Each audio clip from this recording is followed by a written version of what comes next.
itong kasada to hanggang dito. Abot ito ng tubig guys, nang bumaha ang undoy. Hanggang doon sa tulay ngayon, yung doon. Yan, magbabangka papunta dito.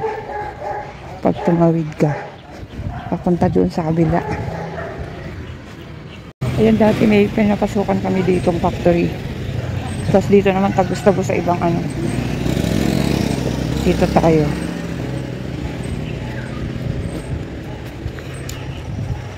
Ito na po yung tulay. Pero mas gumanda na siya ngayon kaysa dati. Dito kami guys nung araw na yon, yung bumaha ng undoy. Ay, medyo nabago na siya. Ayan. Ito yun eh, parang nabago siya.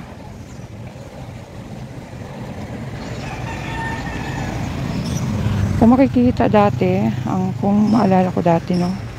Dati nung kinahapunan nung undoy, apaw po itong tulay na to guys. Umaapaw yan dyan sa pinaka-flooring nitong tulay. At tandang-tanda ko, ang daming naaanod ng mga baboy. At saka mga kagamitan sa bahay, mga washing machine, mga kung ano-ano, maraming naaanod at bumabangga dito sa tulay. Kaya ang ingay ng tulay nung kasagsagan ng bagyo na yun, ng baha.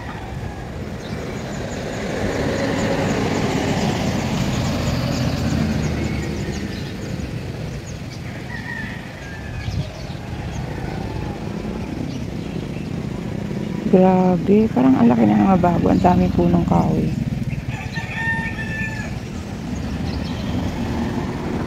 Tsaka ang daming mga bahay-bahay sa gilid noon. Pero pinaalis na sila. Imagine kung gaano kalalim yun, kung isipin natin yung noon at ngayon. Ayan po, lagpas ng tulay ang tubig, abot dito sa flooring.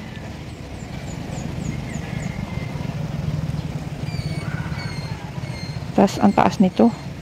So sobrang lalim talaga ng tubig na yun.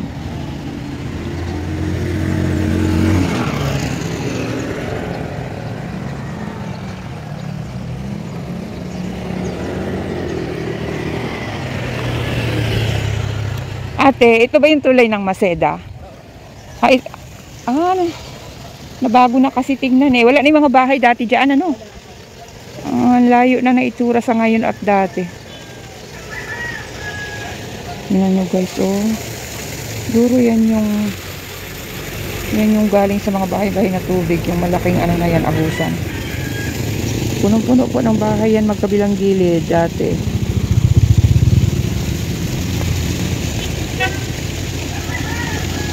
Dati yung side na yan, at saka dito sa kabila, puno-puno po yan ng bahay. Pinaalis na sila at pinarelocate. Hindi ko na halos makilala ang lugar.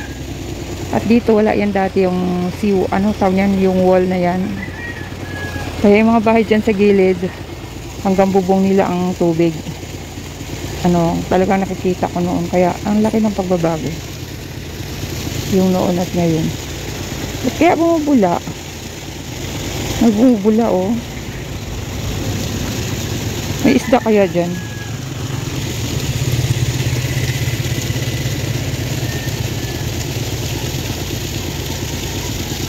May mga ibon pa.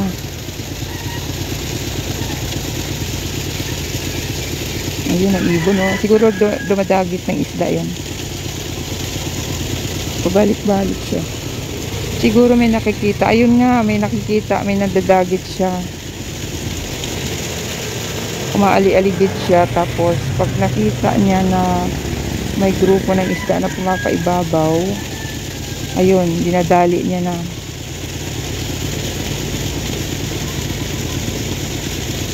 Grabe ito nung araw. Di ko makalimutan ang experience ko sa nakita ko noon sa undoy na yun.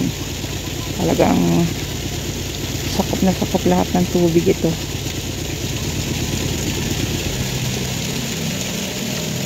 Ayun ang ibon, naghahanap ng makain. Ayun, dumadagit siya pa ulit-ulit.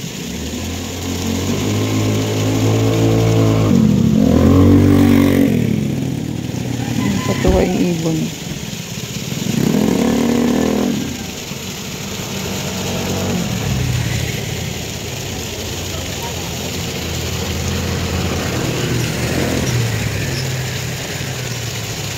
Balik-balik yung ibon eh.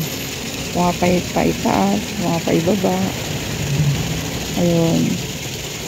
Nagmamasid kung may isda na. Ay, mayroong puti. Ayun. Galing naman. Ang puti-puti niya, oh. Ito ba yung tagak? Tagak yata itong tinatawag. Ay, may kinakain siya. Ito rin kaya yung lumilipad na ibon na yan. Ay, yung lumilipad na yan na ibon na yan. Parehas kaya yan dyan sa puti.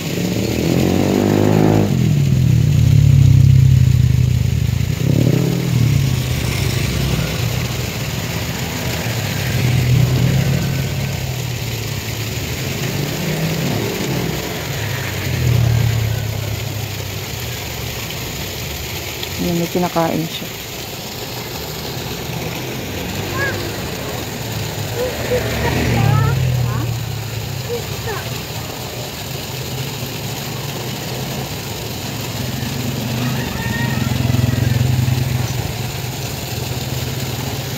Ayun, lumipad siya. Saan siya?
Parang pakiramdam ko, umiksi yung sapa. Dati kasi ang lapad nito eh. Siguro dahil dyan sa mga dike. Ito wala to dati eh. Hanggang doon pa yan.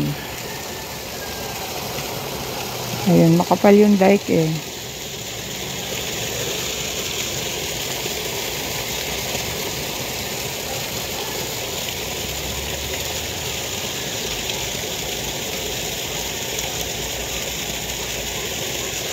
Ayun, ang puti na ibon. Doon na naman siya dumapo.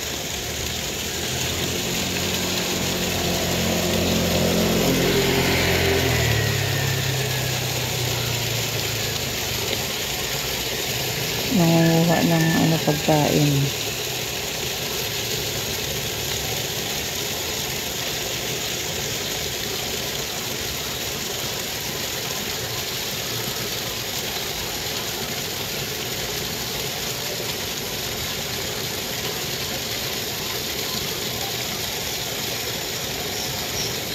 Dumadami yung ibon.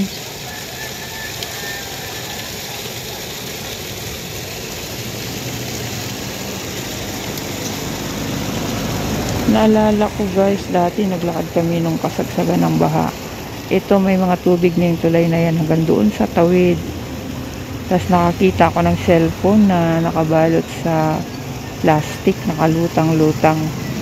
Dito naman sa ibabaw, hindi pa gaanong malakas ang agos. Pero dito talaga kawawa yung mga hayop, mga may mga drum pa. Na, yung drum na sarado. Ayun, naibon ulit. Nakakatuwa yung ibon na puti.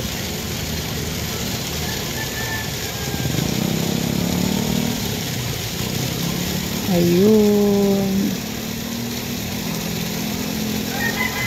Ayan yun at sana wag na maulit yung undoy na yun dahil sobrang lawak ang sinakop ng baha na yun. Abot doon sa yan, yung mga bahay-bahay na yan guys, doon sa mga unang street, pangalawang street, yan mga kali-kalye nila, inaabot talaga ng baha.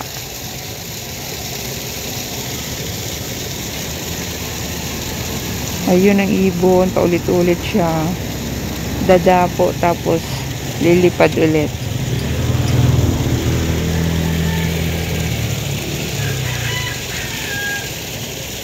Ayun, dami nila, maraming isda siguro.